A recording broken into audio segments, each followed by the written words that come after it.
At a point in every business, you need to take payments, especially for businesses who work online, who deal with clients online, even businesses who deal offline. As far as you don't accept cash, you would end up having to take card payments, online payments, and the like. Today, that's what we'll talk about on the Tech Your Business podcast, where we break down technology so your business can learn about it and earn more and do more with the same resources. So, my name is Peter, and today's guests on the podcast will be Jeff Maine. Jeff is the founder of Pay Proudly, and he'll be our guest to talk all about payment processing. So, welcome to the show, Jeff. Thank you so much for having me today, Peter. I'm looking forward to talking to your audience about such a fun subject, payment processing. So, Yeah. we're gonna try to enlighten them and bring them some clarity in a world that there's just none. So, Yeah. hopefully, we can add something to your guest. That's okay. So, Pay Proudly, when you have a lot, I know you've had a couple of clients because went online, I saw a couple of reviews, different things and cool. Yeah. So, when clients, buyers choose Pay Proudly, what's the biggest complaint you usually have them come to you with, especially from their previous processor? Yeah, so I think when we originally founded Pay Proudly, and this is my fourth payment processing company that I've been a part of, and have been a part of the startup and building, and we knew with what we wanted to do, we were never going to be as big as a lot of the big shops are out there, but that was our intent. Um, our intent was to be really more of a hands-on payment processor. We want to be in our customers' businesses. We want them to know us, and we want to know them. So when a typical merchant transfers over to us, they're transferring over to us because of the relationship and our ability to actually help their business. And we look at ourselves as more of a consultant in this space than we are a payment processor. We want to come in, and today we're going to get into the different avenues of technology and the different avenues of payments and rates and fees and all that stuff, because there's not a one size fits all in this industry. It doesn't exist. Um, and I think that's the big deal in this industry is there's a lot of payment processors that walk in the door, they sell you a one size fits all, they leave and they never come back, and they don't, and business owners don't even know who they are. And that's what's given us a bad name. And we want to be different. We don't want to be that person. So that's how and why businesses come over to us and change their processing. Yeah, and I think what you talked about is really true because for most of the popular examples in payment processing, a lot of times you have issues and you end up having to talk to a bot or an email or something, and a lot of times you don't even know what issue you had with the processor. I've had that before, and you're Yeah. just you're just going in circles and all that. So now let's go back for our listeners who might be new to this or might not know what we're talking about. What's Mhm. payment processing? Can you just break down in simple terms what payment processing actually involves? Yeah. So what we do is we work with business owners all over the country on any form of electronic payment. So any way that a business would get paid outside of cash, right? Because obviously we're not in the business, so we can't handle their cash. But whether they're internet, mail order, retail, whatever they are, taking credit cards from a cell phone, whatever they're doing from an electronic method, we would be handling the payment processing side of that. Okay. So we're gonna give them the means and the method to be able to take a credit card, and then we're gonna take that, we're gonna approve that credit card or decline it, whatever happens, and then we're gonna transfer that money to the business owner's bank account. And then and obviously there's different fees and all kinds of different stuff that goes into that. But we're managing that flow of cash for them from credit cards to their account or electronic checks or really any means of electronic payments. Okay, so that means for a payment processor, that means you deal with a lot because people pay with different types of cards, people pay with different type of banks. That means for a payment processor now, they have links to all these cards, all these banks, if I am right. That's right. So there's big platforms out there that have all those links, and that's who we're affiliated with. And so we're approving those cards in seconds and batching those deposits together and making deposits in their bank account. Okay. So for a business, why is payment processing an important part of every business? Well, I mean, it's obvious today in today's environment, we're becoming more of a cashless society every day, right? So, where people just don't carry cash anymore. They carry their phone. They pay by Apple Pay or Google Pay, or they pay with a credit card for pretty much everything. And so it's vitally important for businesses today to be able to take electronic payments. I mean, it's there's still a few businesses out there, very, very few, that can get by and take check only, but or cash, but it's becoming less and less. So, and the majority of our businesses that take credit cards or a form of electronic payment that accounts for 95% of their business. So, and when you're talking about such a large portion of your income is coming through electronic payments, as a business owner, you need to really learn more about this industry and learn what you're doing and learn how you're doing it, because there's ways to save money. There's ways to pay less. There's ways to make your business more efficient, and run smoother.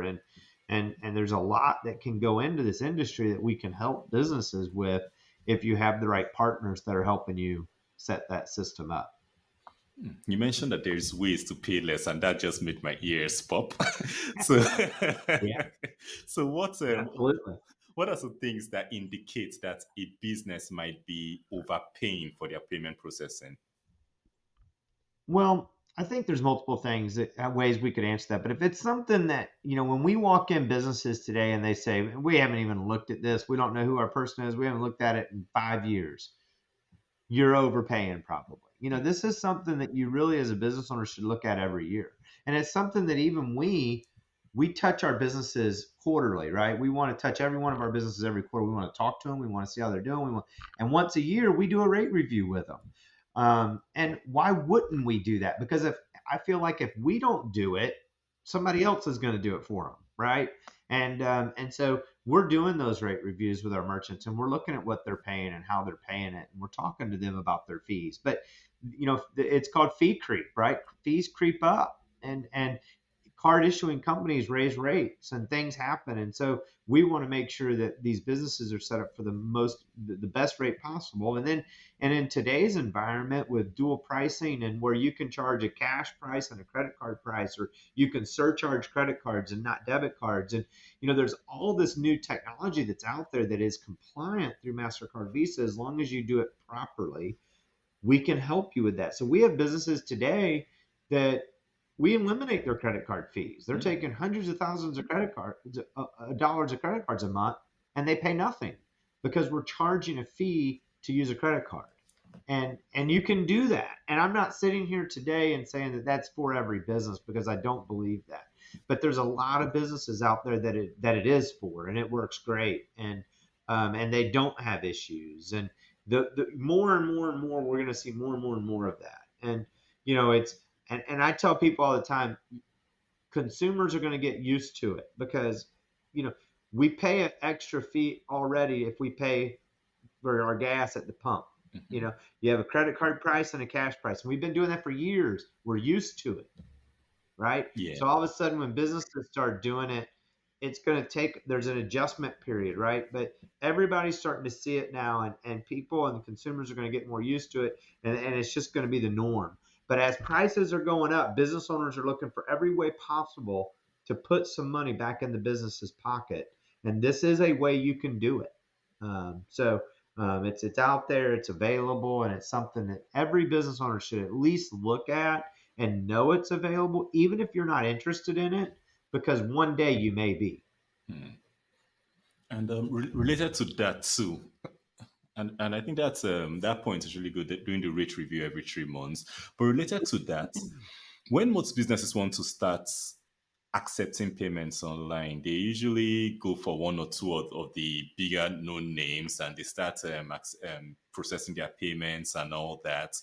But at a point, it's clear that a lot of them, especially when they start processing larger volumes, it is clear that they've probably outgrown those popular or more well-known solutions and all that. So for a business, I know you mentioned looking at the rates and all that once in a while, but for a business who has gotten to the point where they're processing tens of thousands of dollars, maybe monthly or weekly or thereabout, Yeah. at what point would they know that they have outgrown that first payment solution that they picked up?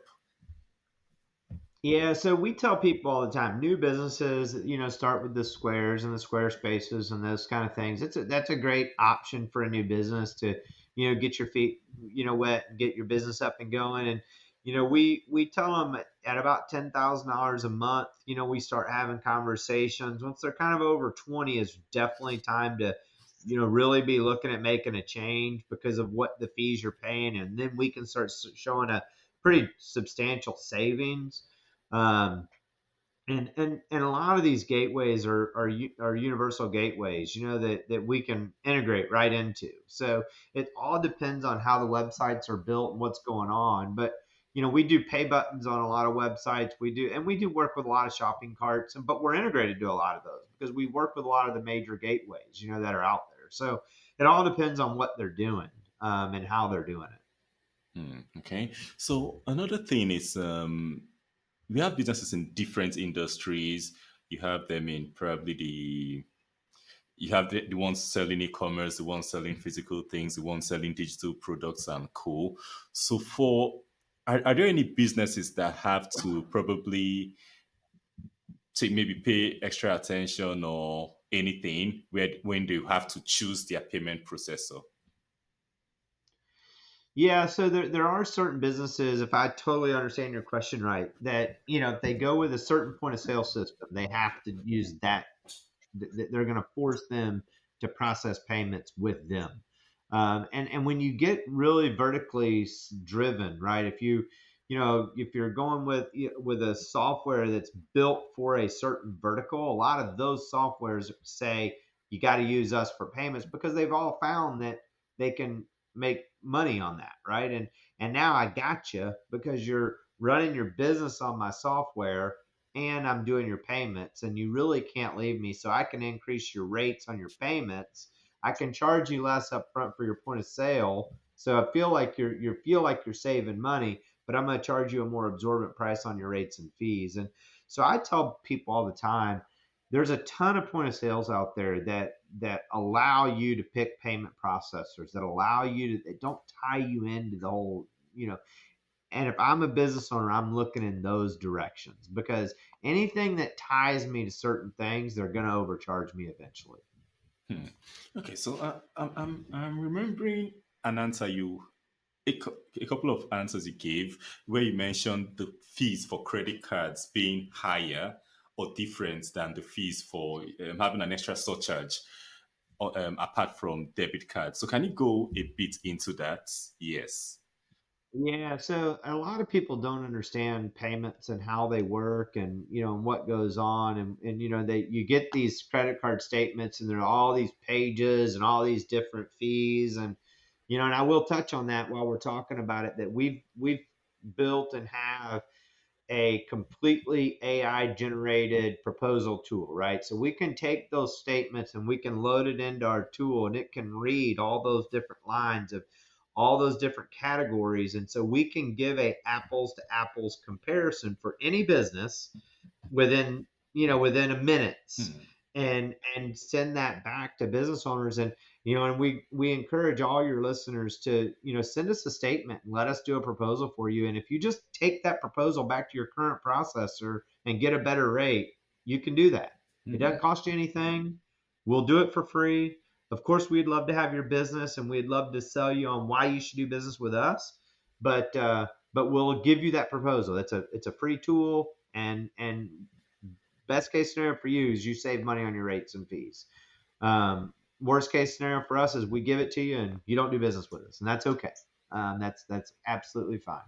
But with that, today I can pull 5 credit cards out of my wallet: a debit card, a rewards card, a Visa, an American Express personal card, an American Express business card, and all these different cards. And for your business, Peter, so every different business is set up based on their SIC code. It's called a SIC code, right? Yeah. So businesses are classified as a certain groups, right? So you got restaurants, you got grocery stores, you got all these different groups of businesses, right? And with that, you fall into certain interchange categories of cost, okay, based on your business type. And so then you take all these different credit cards, and each of those different credit cards, if you're selling the exact same thing, which you do, are going to cost your business a different fee because different credit cards hit different interchange categories. Okay. So I could own a grocery store and you could own your business, and we could take the same consumer's credit card, the same, MasterCard that he gives you and he gives me, and we're each going to pay different rates because we're different types of business and we're hitting different interchange categories. But just like you're selling the same service and I'm giving you all these different credit cards, Mhm. you're hitting different interchange categories based on those cards. And then you also hit different interchange categories. Did you swipe the card? How did you take the card? Was it a key entered card, or was it a physical that I had the physical card in my hand? I was able to chip read it or swipe it. And that all comes down to risk levels, right? So that's how processors are underwriting businesses based on how are you taking credit cards and what are you doing. And then we're looking at your mixes. And once you kind of get established in your business, your mixes don't really change. Hmm. It stays very similar because you're dealing with the same customer base, right? So we can look at some businesses take, a B2B business is going to take a ton of corporate cards. A grocery store or a haircut salon is going to take a ton of debit cards. So their effective rate is going to be a whole lot less than your effective rate Hmm. that is taken off business cards, because business cards are more expensive to accept than debit cards. And a lot of that just comes back to reward cards. You're paying for the rewards. Debit cards, there's no rewards. It's just a bank transaction. So they're just less expensive to accept. It's become a very convoluted, very confusing industry. Um, and our job is to try to clarify that, right? And Yeah. just bring you some clarity of what we're doing and how we're doing it. Hmm. So Yeah. Okay. You talked earlier about relationships, and where I talked about the dealing with processors and having to deal with bots and not knowing who you're dealing with at all. So, can you just go a bit more and a bit more into that aspect of how building a relationship with your payment processor, how the payment processor building a yeah. relationship with the business, how does it impact the business? How does it benefit the business? Yeah, so there's so much there today of, like, compliance and PCI compliance surveys and your equipment breaking and different things happening. If you have a relationship with your payment processor that you can call somebody, and you're not calling an 800 number, you're actually calling an office, that you're getting people to answer the phone and that they're able to come and help you. What a difference does that make in your business, right? And it goes a long, long way to have a payment processor. It's a big part of your business. It's not a small part of your business. It accounts for, a majority of businesses. It accounts for over 85% of your revenue. Hmm. And I would want somebody that I could call that accounts for that kind of revenue. We tell our business owners all the time, we want you to do what you do best and let us do what we do best, right?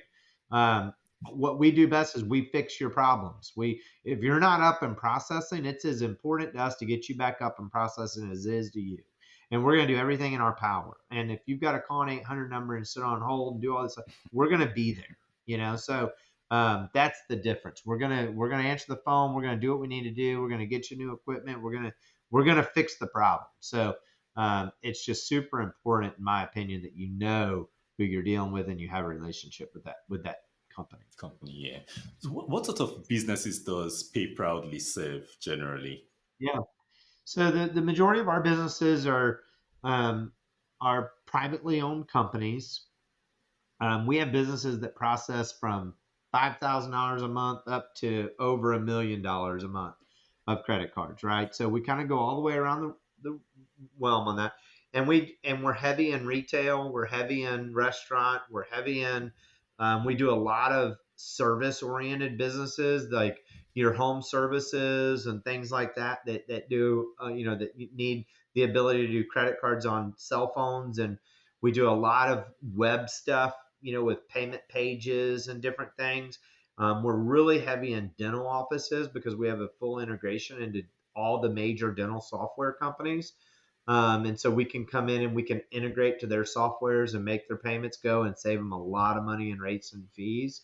And so those are some of the big industries that we service heavily. Okay, so is there a fee to sign up on Pay Proudly, or it's just We don't, yeah, transaction charges? we don't charge anything to sign up with us, and we're a month-to-month contract shop as well. So I tell business owners all the time, I want to earn your business every month. If we're not Mm, earning your business and you don't want to do business with us, I'm not going to make you. So the only way we ever do an agreement or a contract is if you need a point of sale system and we finance that for you. mm, So if we come in and we need to buy you a point of sale system and help your business get up and running because you need that, we'll do it, but we're going to ask that we get your business for a certain number of months so that we can make our money back. But outside of that, we don't have a contract. okay. So going through your website, the second tab I saw there was the Proudly Giving Back, and that interested Yeah. me. So yeah, so can you just tell us a bit more about that? Yeah, so when we started our company, one of our vision was to bring clarity in a space that there's no clarity in, and then the second part of our vision was to be charitable to our community. So something that was just important to my wife and I.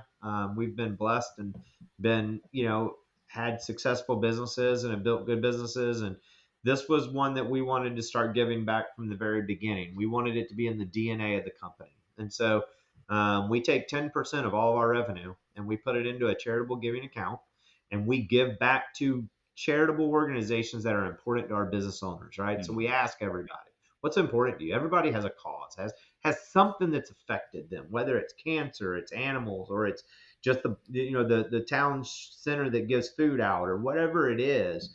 And we support those organizations through the business owners that are doing business with us. So because of them, we're able to write those checks. We don't want the credit for it. We give the credit to our business owners mm, because without them, we're not giving that money out. So we what we found is it was just important to us. It was something that we wanted to do and make it a part of our company. Hence the name Pay Proudly, where we want business owners to be proud about their payments. yeah. Um, but we what we didn't know is it was going to become a big part of our conversation with business owners. We have business owners that tell us, "Hey, you because of what you do, you make me feel like I'm giving back through you." And we have businesses that do business with us because of that. We have employees now that are coming to work for us because they want to work.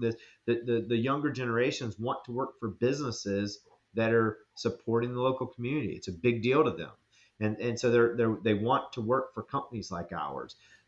We never saw that. That wasn't our intent behind it. Our intent was just that's where our heart was, and that's what we wanted to do, and it was a mission for us. And what we found is it's so much bigger than that. And that's awesome. We're super grateful. We're excited about it all the time. The worst part of it for me is the recognition that I get for writing the checks, and I say that because I don't want it. And I realize like our business owners need to know we're doing it, but I'm not doing it for that recognition at all. And I wish sometimes that I could just do it and nobody would even notice. Yeah. But it's part of our business and it's who we are, and it's great. But it's sometimes I feel like it gets made to be a bigger thing around us and making us seem like we're just these, on this pedestal that I don't want to be on. Um, but we really do enjoy it, and it's a key part of our business. It's who we are. I have business owners that tell me, will ask me, well, why don't you not give back for my business and save me more money? And I have to tell them, that's it's not what we're still saving you money, but that's not how our business works. This is revenue our business is making. and we're going to give it back. So it's just who we are. It's what we do. And it's in our mission, and we live it. Okay. So earlier you mentioned that you've been with I think about four other payment processing companies, if I'm right. Uh, Yeah. So what inspired you to start Pay Proudly, being with these other yeah, companies? Then apart from that, yeah. what has been your career path before Yeah, now? so I got into payments right out of college in the mid Oh. '90s, and so here I am, still doing it. Would have never guessed this was the industry that I was going to land in, but it's where I've landed, and now I know it. I know how to be successful in it. And there's no reason to change at this point, I guess. But um, I think over time, every business that I've been in since college, I've been either the sole owner or a partner in. Okay, so I've been on that level, and we've built them and we've sold them and we've built them and we've put them on the shelf and let them just process the books of business, and we've just done different things. And about 3 years ago, I was in a partnership. We had a successful partnership, but it was time for the partnership to go different ways. And so we did a separation agreement, and we separated. And I was sitting at the kitchen table saying, "All right, what's next?" And at the time I had two high schoolers and one middle schooler, and I'm too young to retire, and I don't want. My wife definitely doesn't want me to retire. She likes me leaving to go to work every day, which I get it. And I enjoy it. I really do. I enjoy getting up and coming and having a purpose and doing what we do. And so it was a kind of a why in the road. What are we going to do? And obviously we wanted to stay in the payments business because we understood it. And that's when we just started talking about what are the big needs in this industry. And so we came up with clarity and charity. And so the charity was important to us, and the clarity was a big need. And we wrote a mission statement, and so we started this company. And what's been really cool about this company that we started is we had the ability from day one to go out and infuse capital into the company and go hire people and go big quick. And instead, I told my wife, I said, I want to start this company as a single person company with no infusion of capital. And I want to go do all the sales. I want to go back on the street. I want to build it and then hire my first salesperson, hire my first customer service person, and build the business like I built the first one Yeah. years and years ago out of college. And that's what we've done. I had a benefit, and I tell people I didn't have to pay myself a salary. Okay, so that was a big benefit because I could roll all of the cash flow back into the business as I was signing accounts. But I was able to get from the office back in the field and actually see what business owners needed and go out and do sales calls and actually be a part of what we were doing. And then hiring the first salesperson, I was able to be in the field with her and be walking indoors together and cold calling and out in the grind of really better understanding what was needed out there from these business owners and what were they lacking. So instead of sitting in the office and running it from a higher level, I was able to be out in the field. And so every now and then I get caught up in this. I'm back in the office more than I want to be. And we'll have a big team meeting. And I tell everybody, guys, I'm out. I'm going back out in the streets because that's fun and I enjoy that. And so, so that's kind of where I'm at right now. I'm still out selling and hustling and I don't hustle like I did probably 20 years ago. But Yeah. it's a lot of fun. It's fun and it motivates everybody. And we've built a great team here. We've got great employees. We do a wonderful job of servicing the clients, and it's been very rewarding. So your choice now of building Pay Proudly, like you said, like you built your first company organically and all that. What inspired that? Was it because you wanted that personal touch or something else? Yeah, I don't know. I think, like as an entrepreneur at heart, right? I think I was bored with the more corporate side of the business, Hmm. to be honest. And I just wanted to get back into the sales role, right? Of like, and then you find yourself growing and you get back into the corporate role. And I've done a better job this time of really building a team that can handle a lot of that stuff and from the office side so that I don't have to. And because I know my gift is not sitting in an office and doing the corporate side. My gift is to go out and do this stuff, meet Peter and talk to you and talk about the business. And that's my gift. And I enjoy this. I enjoy talking about what we're doing. And I enjoy meeting business owners and hearing about what they're doing and how I can help them and how I can make a difference in their business. And so, I think it's real easy as a business grows as an owner to get caught up in the minutia of the business. And so we're really working hard to where I don't do that. Yeah. And, and it's, and business startups are difficult. It's not easy. And, you deal with a lot and it's hard work. But to me, it's fun. Like that's what's the challenge of building something is fun. And so we've had a lot of fun with that. And I did promise my wife when I did this one I wouldn't do that again, but we'll see. I'm only 48, Peter. I got time. I got time. A lot of it.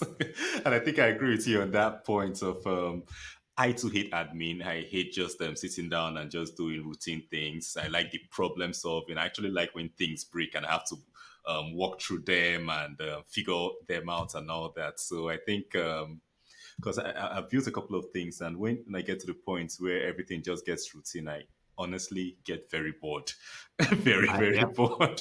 yeah, yeah. Stick me in an office every day where I've just got to do the same thing over and over, and I'm just, that's where the ADD really kicks in. Like I'm out. So, but we're doing some fun things, and trying to build processes around everything we do, and trying to really just streamline everything. And so it's pretty cool. Yeah. So earlier you mentioned AI, using AI to be able to analyze statements and cool. And so many businesses have hopped on the AI train. So what else do you use AI for? What other interesting technology do you use to manage pay proudly? Yeah, so we obviously have, we have technology in place that manages. So we have a couple different tools that we use, right? So we've got an AI platform that we do all of our training on, and statement proposals, and those tools that we use, and we've partnered with other companies that have come in, and we brand and do different things with that.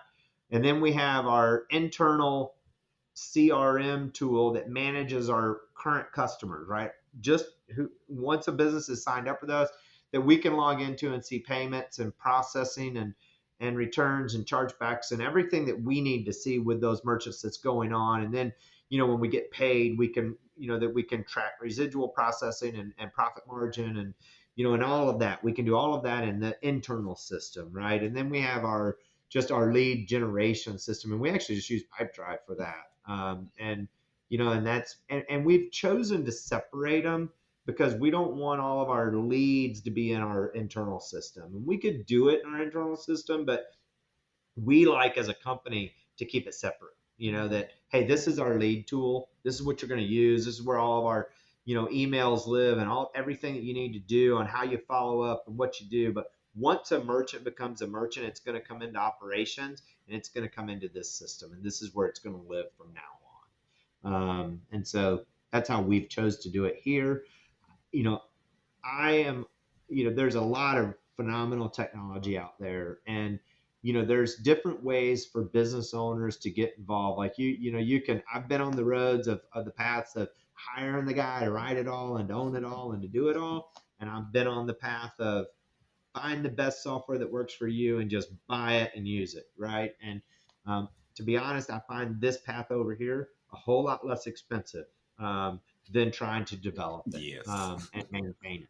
And I think it's easy for people to want to develop it and maintain it, but man, we've been very successful living in the road of saying, you know what, there's a lot of people really good at what they do. Let's buy their software because it worked, Yeah. and instead of trying to develop it. And so we just try to find the best tools that we can have to run our business. Okay, so if a business owner listening to this wants to optimize, wants to improve their payment processing today after listening to this episode, what's the first step that you would advise them to take? Yeah, so the first step I would say is they need to call somebody, and they need to start having conversations with businesses like ours. Okay. We would love to be one of those calls they make. We would love to have that conversation with them. But as a business is sitting there and talking to you, and that you're talking to about your payments, they need to be asking you a lot of questions, right? Because I can't tell you how to process your payments or what you should be doing without knowing what you're doing in your business. And so, I always tell people, really, if they're asking questions and they're learning about your business, then they're offering you solutions. But they need to have conversations, and they need to go talk to multiple payment processors. They need to talk to people and educate themselves in a world that's just business owners don't do. They don't educate themselves on payments. So, looking ahead, what trends do you see that will Yeah. shape the future of payment processing for businesses? Yeah, I think you're still going to see really vertically market, vertical point of sale systems that are going to be vertically specific to your industries. I think you should continue to look for those and look what they're doing and how they're doing it and how they can help your business. I foresee the rates and the way rates and fees are going to change are going to continue, and you're going to see more dual pricing, more surcharging in the future of being able to take credit cards in businesses because it's a way business owners can put money back in their pocket. And then the last thing that I foresee the big change in our industry is going to be the banking side of it. Hmm. Banking has become a service that, back in the day you had a relationship with your bank. Processors are going to become your bank, because if I can be your bank, which I can do, we're doing this now. If we can be your bank, if we can open up your bank account in our processor relationship, we can give you instant funding, right? Hmm. So you batch your batch out, it's in your bank account right now. And we can give you debit cards on that. We can give you bill pay. We can do everything you need to do. And you have immediate access to your money the second that you hit batch. And so that's where the industry is going to go. And then they're going to issue you debit cards and stuff to be able to go spend that money, or they'll give you the ability to transfer that money back to your local bank if that's what you wish to do. But you're going to see a lot of sales in our industry revolving around banking in the future. Okay. So, for the listeners who are listening, they've heard about all you've had to say, and we've just been on for maybe 40 minutes or thereabouts. So this Yeah. conversation can go on for much longer. So if they want to connect with you, if they want to reach out to you, if they want to work Yeah. with Pay Proudly, what's the best way they can reach you? Yeah. I would love for them all to go out to payproudly.com, check out our website. We've got a contact us out there. Shoot me an email, Maine. It's JMAINE at payproudly.com. I'm sure we'll put it in the notes of the podcast. And feel free to reach out to me on email. I'm on LinkedIn. Look me up, and I can put my LinkedIn out there as well. I would love to have conversations with you. A conversation costs nothing. Spend the time to get educated. Look us up. Give us a call. Try us out, and I promise you, you won't be sorry. So thank you so much. So the links, like you said, will be in the show notes. They'll be on the screen if it's on Yep, video once this goes live. Yeah. So, sounds great. Well, thank so you, Peter, for having us today. I really appreciate being on your show. thank you, Jeff. Thank you, Jeff, for coming on. Thank you for sharing. And for the listeners, did you get any value from this episode? Did you learn anything new about payment processing? Did something get clearer that you didn't understand previously? If you did, share it to someone else who had the same block, who had the same, who it would help the same way it helped you. And if you want to be the first person to know when we share new episodes of this podcast, don't forget to follow, like, and subscribe wherever you hear Jeff, wherever you're hearing me on, or wherever you're seeing us on. This is episode 102. We bring out a new episode every week. So till next week, if you listen to 7 a day, you won't be done. Till we are out with the next episode. So till next week, thank you for listening. Thank you, Jeff, for coming on, and bye for now.